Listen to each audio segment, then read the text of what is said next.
What's going on, my friend? Welcome to the channel and thank you for watching. Please don't forget to like, subscribe, share, comment down below. Take 1 second to help the channel and it will be much appreciated. We have some random topics.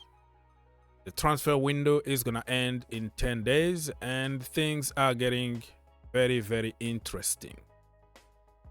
Let me remind you this one. The media don't want to talk about it because you're not gonna get a lot of interaction if you say something good against or for certain teams. So look at this: most income from player sales in a single transfer window. Chelsea, as you can tell, Chelsea are there. 221 million. Brighton 161, Southampton 152, Wolves lead. Manchester City is like 6, and let's see again. Chelsea in 2021-2022 9th, Liverpool blah. The point I'm trying to make here is this kind of report is not gonna help people like Jimmy Gallagher and Gary Neville. You know what I mean? Because they want some negativity. They wanna push the narrative about 1 billion spent, but they don't tell you the reality. They don't talk about the net spending. They're gonna just bombard you with 1 billion with no context behind the so-called 1 billion. They put everything in a package because 1 billion spent sounds more dramatic. People are gonna pay more attention. It's gonna create headlines and it's gonna make them money. But when it comes to like telling the truth about the whole thing, they refuse to say it because it's not gonna make them any money. So Chelsea are providing people content. They are helping the entire world of football to live, because without Chelsea, what are you gonna be talking about?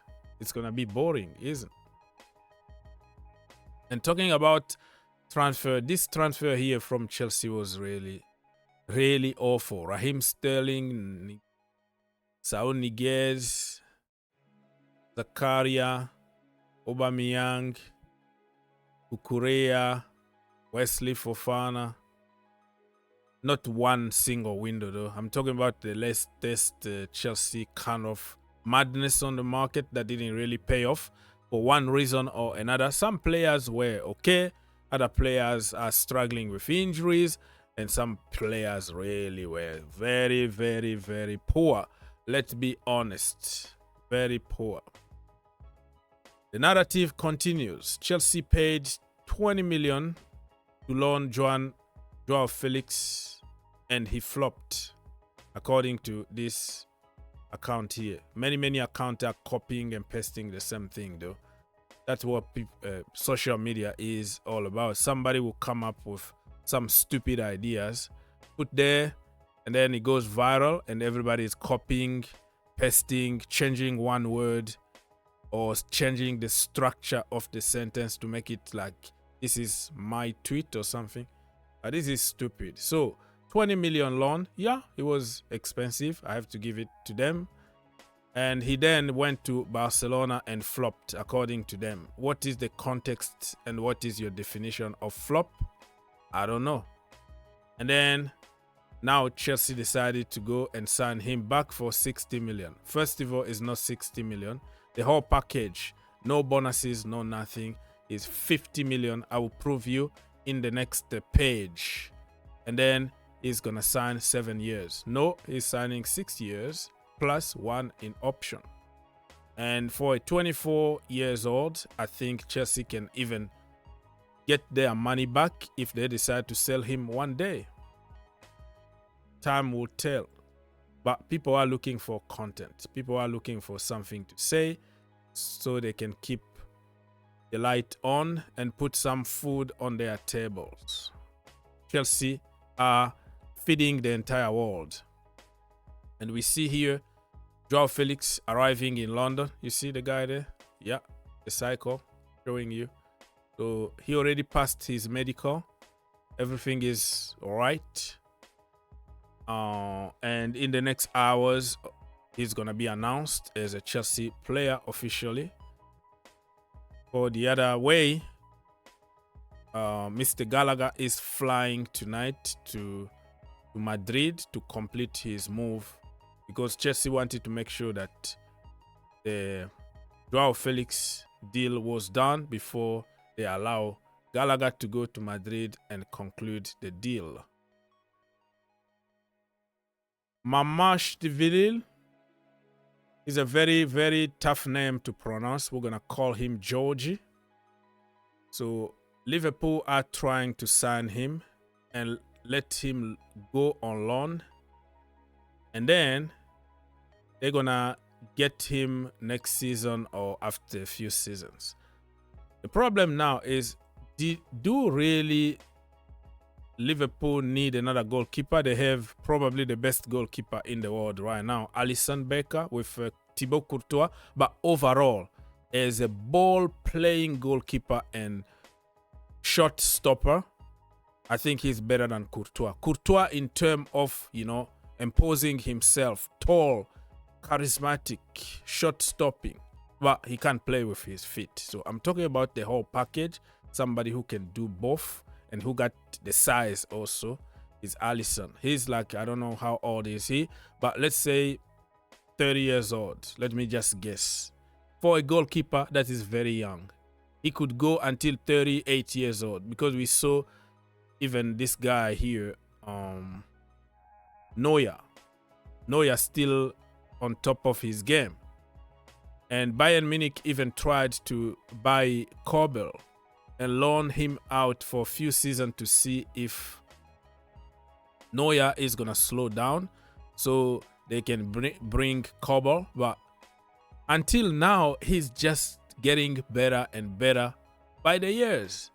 So Mamardashvili could find himself on loan forever, waiting for Alisson to slow down or to leave the club before he plays at Liverpool.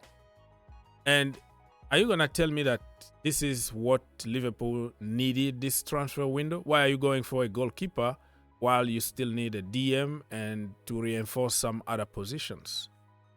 Very, very questionable. I don't know what they are trying to do.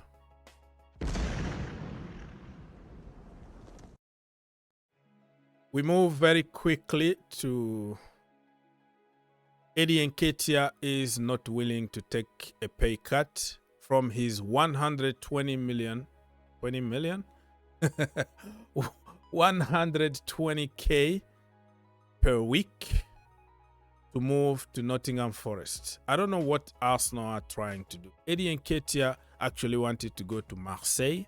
He already agreed everything, and Arsenal refused to pay to take 25 million or 30 million whole package.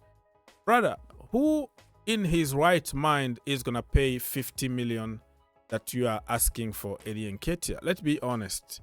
He's a okay striker. He's not somebody that will score you 30 goals.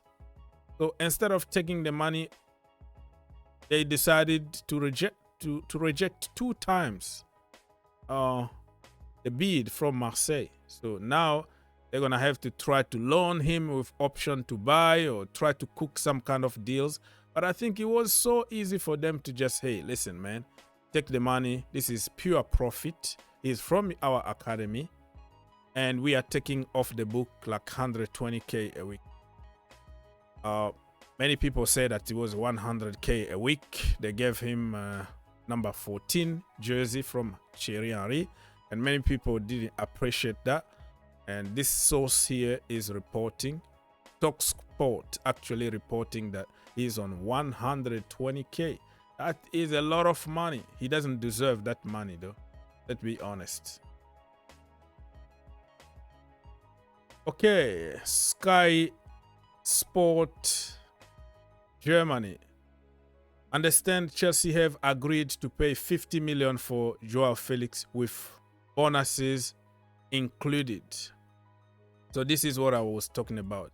50 million with bonuses, everything in the package. It's not like you're gonna pay extra 10 million if you win the Premier League or the Champions League or something. No, everything in the package. I think it's a very good price though. Very good price for a 24 years old who got potential to become world class. One day, if Real Madrid come calling when he's like 27 and he's killing it around the world, Chelsea can still get their money back. So I don't think this is a bad idea, or even though I don't know where he's gonna play, but credit to Chelsea for getting him cheap, and he took his salary like half from Atletico to join Chelsea, so all good. Gundogan, Barcelona decided to let him on free. He left Manchester City on free last season to go to play for quote-unquote his dream club, Barcelona. He went there, didn't win any trophy. They were struggling in the league and Copas and whatever. Now it looks like he's coming back to Manchester City to win a few more trophies. But in the meantime, he missed an opportunity to win some trophies, you know, with Manchester City, like the Club World Cup. You know, he could have won it. He could have won UEFA Super Cup with City. He could have won another Premier League. But it is what it is. Guardiola wants him back, and you know why. You see the leadership skills. He's still very, very, very strong, important player that knows the Premier League. So I think it's going to be a good move for him. PSG are not trying to sign Osimhen at the moment. So Chelsea looks like they are the only people there that could sign him. But looks like Chelsea took a step back a little bit just to cool things down and then pounce back in the last week of the transfer window. John Obi Mikel, the agent, been pushing and asking for Chelsea to go for Osimhen. Let's wait and see what's going to happen. But it's quiet in the last few days. It doesn't mean that it's quiet behind closed doors. Chelsea got their own strategy. Napoli want Lukaku. Chelsea want Osimhen.